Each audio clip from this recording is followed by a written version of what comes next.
ஓம் சாய்ராம், ஜெய் சாய்ராம். எல்லாரும் நல்லா இருக்கணும், எல்லாருக்கும் நல்லதே நடக்கணும். அன்பு குழந்தையே, உன்னை காப்பாற்றி உனக்கு தேவையான உதவிகளை எல்லாம் செய்ய வந்த உன் சாயப்பா சொல்வதை முழுவதுமாக கேட்டாலே உன் வாழ்க்கையை நீ எப்படி சந்தோஷமாக வாழலாங்கிற புரிதல்கள் உனக்கு வந்துவிடும் என் செல்லமே. நீ செய்யக்கூடிய நல்ல செயல்களையும் நீ வாழக்கூடிய வாழ்க்கையையும் பொறுத்து கொள்ள முடியாதவங்க, அதை ஏற்றுக்கொள்ள முடியாதவர்கள்தான் மனசளவில் பொறாமப்பட்டு உன்னை எதிரியாக நினச்சிக்கிட்டு இருக்காங்களே தவிர வேற எந்த காரணமும் இல்லை என் செல்லமே. மனுஷன் எப்போவுமே நல்ல எண்ணங்களோட இருப்பான்றதை யாராலும் சொல்ல முடியாது தானே. உன்னை சுற்றி இருக்கிறவங்கெல்லாம் நீ செய்யக்கூடிய நல்ல விஷயங்களை பார்க்கும்போது பொறாமை கொண்டும், ஏதாவது ஒரு பொருளை வாங்கும்போது நம்மால் வாங்க முடியலையே என வயிற்றெரிச்சல் கொண்டும், நீ எப்படியாவது அழிஞ்சு போயிடணும், கீழே போயிடணும், அவங்க உன்னை விட மேலே உயரணும்னு நினைக்கிறாங்க. அப்படி எதிர்மறை எண்ணம் கொண்ட மனிதர்கள் உன்னை சுற்றி இருக்கிறதுனால உனக்கு நடக்கக்கூடிய விஷயங்களில் தடைகளும் தடங்கல்களும் வந்துக்கிட்டே இருக்குது. உன்னை வாழ்க்கையில் இருக்கக்கூடிய கண் திருஷ்டியையும் நீ நிம்மதியாக வாழ்வதற்கு, சந்தோஷமாக வாழ்வதற்கு தடையாக இருக்கக்கூடிய அத்தனை விஷயங்களையும் சரி செய்வதற்கு உன் சாயப்பா நான் வந்திருக்கேன். உன்னை காப்பாற்றி உனக்கு தர வேண்டிய எல்லா நல்ல விஷயங்களையும் செய்து கொடுப்பேன் என் செல்லமே. மனிதன் என்னவோ காசு பணம் சம்பாதிச்சிட்டா இந்த 3 உலகத்தையும் ஆளலாம் நினச்சிக்கிட்டு இருக்கான். என்னதான் தங்க குடத்தில் தண்ணி குடித்தாலும், வெள்ளி குடத்தில் தேனாக குடித்தாலும், மயானத்தில் மண் குடத்தில் மட்டும்தானே தண்ணீர் தெளித்து தகனம் செய்வார்கள். காசு பணன்றது இந்த உலகத்துக்கு மட்டும்தான். இந்த உலக வாழ்க்கையை மட்டும் சந்தோஷமாக வாழ்ந்தால் போதும்னு நினைக்க வேணாம். இன்னும் பார்க்க வேண்டிய விஷயங்கள் மனிதனுக்கு நிறையவே இருக்குது.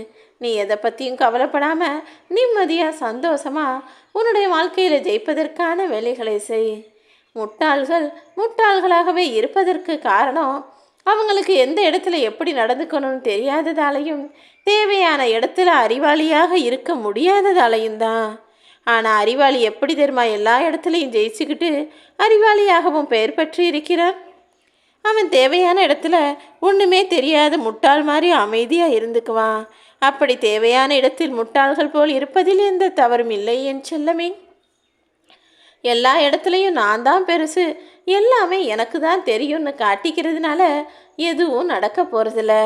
இடத்துக்கு ஏற்ற மாதிரி, காலத்துக்கு ஏற்ற மாதிரி, சூழ்நிலைக்கு ஏற்றா போல் நடந்துகள். விட்டு கொடுத்து போ.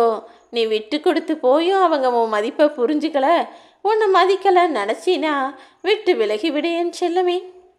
ஏன்னா ஒரு குடும்பம் சந்தோஷமாக இருக்கிறதுக்கு உறவுகள் ரொம்ப முக்கியம்தான்.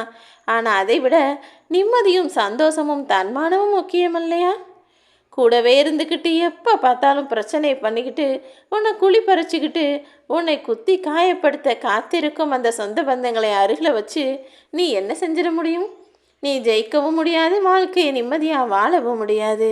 அதனால தான் யார் அவசியமோ அவங்கள அருகில் வச்சுக்கோ. யார் அனாவசியமாக உனக்கு துன்பத்தையும் துயரத்தையுமான வேதனையையும் கொடுக்குறாங்களோ அவங்கள தூரமாக வச்சுக்கோ. உன் வாழ்க்கையில் எந்த பிரச்சனையும் வராதுன்னு சொல்கிறேன். எல்லாவற்றையும் ஏற்றுக்கொள்ள தயாராரு. ஏன்னா உன் வாழ்க்கையில் நடக்கும் ஒவ்வொரு விஷயங்களிலும் ஒவ்வொரு பாடம் இருக்கிறது என் செல்லமே.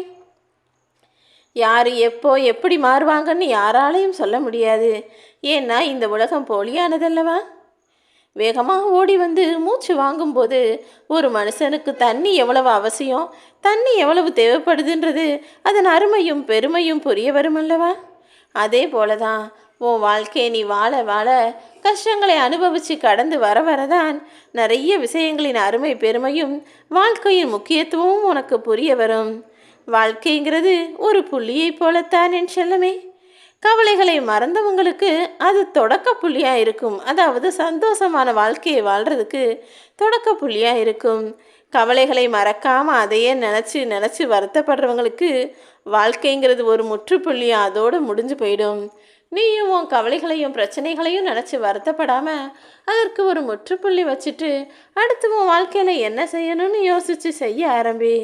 எங்கே நம்மளை விட இன்னொருத்தன் நல்லா வாழ்ந்துருவானோ, நம்மளை விட அவங்களுக்கு காசு பணம் நிறையா இருக்குது, வசதி வாய்ப்புகள் நிறைய இருக்குன்னு யோசிக்கிற மனிதனுடைய எண்ணங்கள் மூலமாக தான் எல்லா துன்பங்களும் அவனுக்கு வருது. நீ உன் வாழ்க்கையில் ஒருபோதும் மற்றவர்களின் வாழ்க்கையை பார்த்து யோசிக்கவோ வருத்தப்படக்கூடிய பொறாமைப்படக்கூடிய ஆளாக இருந்து விடாதே என் செல்லமே. எல்லாமே உனக்கு நல்லதாக நடக்க உன் சாயப்பா நானே உனக்கு துணையாயிருந்து உன்னை காப்பாற்றுவேன். ஓம் சாய்ராம்.